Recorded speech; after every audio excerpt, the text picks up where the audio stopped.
और देखिए, ईरान समंदर में तेल बहाने को मजबूर हो गया है। ईरान की ऑयल स्टोरेज क्षमता खत्म हो गई है। नाकेबंदी की वजह से तेल निर्यात ठप हो गया है। समंदर में तेल बहाने से पर्यावरण को भी नुकसान पहुंचा होगा। अब इसकी जिम्मेदारी किसके सिर होगी, ये आप अंदाजा लगाइए। नाकेबंदी की वजह से तेल निर्यात ठप होता हुआ नजर आ रहा है और ईरान आने वाले वक्त में समंदर में तेल बहाने के लिए मजबूर हो जाएगा।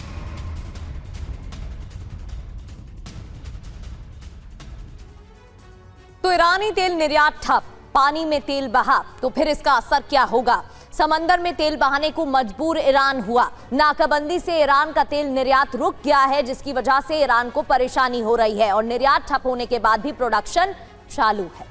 जी हां, खराब पड़े टैंकर्स में भी तेल स्टोर किया जा रहा है। ईरान की तेल स्टोर करने की सीमा दरअसल पूरी हो गई है। सरप्लस तेल को समंदर में बहाया जा रहा है, ऐसी खबरें आ रही। समंदर में तेल बहाने से जलीय जीवों को जाहिर है खतरा होगा, पर्यावरण को खतरा होगा, लेकिन जंग के इस माहौल में इसकी फिक्र किसे है? तेल प्रोडक्शन बंद क्यों नहीं करता ईरान? ये एक सवाल आपके जहन में भी आ रहा होगा। कई ईरानी तेल क्षेत्र पुराने प्राकृतिक प्रेशर से कम है। गैस इंजेक्शन का इस्तेमाल कर तेल को ऊपर लाया जाता है। प्रोडक्शन बंद करने से प्रेशर बैलेंस बिगड़ जाता है। यह सबसे बड़ी मुश्किल है।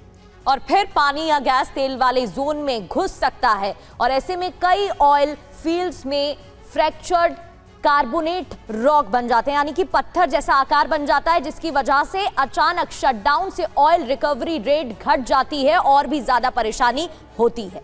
जी हाँ, हमारे साथ संजय सोय साहब भी मौजूद हैं। सोय साहब, ये बड़ी मुश्किल तो है। एक तरफ सीआईए की वो रिपोर्ट जिसमें कहा गया है कि 3 से 4 महीने ईरान अभी इस मुसीबत को झेल सकता है, नेवल ब्लॉकेट को झेल सकता है, लेकिन दूसरी तरफ जो व्यवहारिक दिक्कतें आ रही हैं, जो प्रैक्टिकल प्रॉब्लम्स आ रही हैं, वो भी बढ़ती जा रही है ईरान के लिए। इससे भी इनकार नहीं किया जा सकता। नहीं, बिल्कुल समीर, डेफिनेटली ये जो है ये भी, क्योंकि टेक्निकल रीजन से प्रोडक्शन कम नहीं कर सकते, क्योंकि तेल का बाद में फिर प्रोडक्शन कम मिलता है, तेल कम मिलता है। दूसरी बात यह है कि स्टोरेज, जैसे खबर आई थी कि ईरान ने जो पुराने जंग लगे कंटेनर पड़े हुए हैं, जो शिप्स भी दाएं बाएं पड़े, सब के अंदर तेल भरते जा रहे हैं। हाँ। लेकिन बात बिल्कुल सही है कि कब तक भरेंगे, कितना भरेंगे, तो समुद्र में तो बहाना पड़ेगा।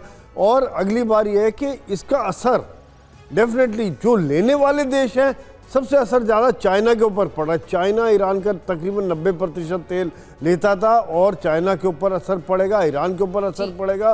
साथ साथ में गल्फ के दूसरे देश भी तो हैं, उनका तेल का भी क्या होगा, वहाँ पर भी उनके ऊपर असर पड़ रहा है। उनकी इकॉनमी भी तेल के ऊपर चलती है। तो देखा जाए तो जो डबल ब्लॉकेड है, हॉर्मुज का ब्लॉकेड ईरान के द्वारा और नीचे अमेरिका के द्वारा, इसका असर वहाँ की जो चाहे ईरान हो या बाकी मध्य पूर्व के देश हैं, पूर्व सभी के ऊपर बहुत बुरा पड़ रहा है और पूरी दुनिया के ऊपर पड़ रहा है। कम से कम अब तो दुनिया सोचे, और वो देश जो कि इस जंग में शामिल हैं, जिनकी वजह से ये जंग हो रही है, सीधे सीधे दुनिया के पर्यावरण को नुकसान हो रहा है, जलीय जीवों को खतरा होगा, क्योंकि ईरान के सामने मुश्किल ऐसी है कि उसे मजबूरन तेल समंदर में बहाना पड़ेगा अगर अमेरिका का यही रुख कायम रहा। आप दोनों का बहुत बहुत शुक्रिया हमारे साथ इस बातचीत में जुड़ने के लिए।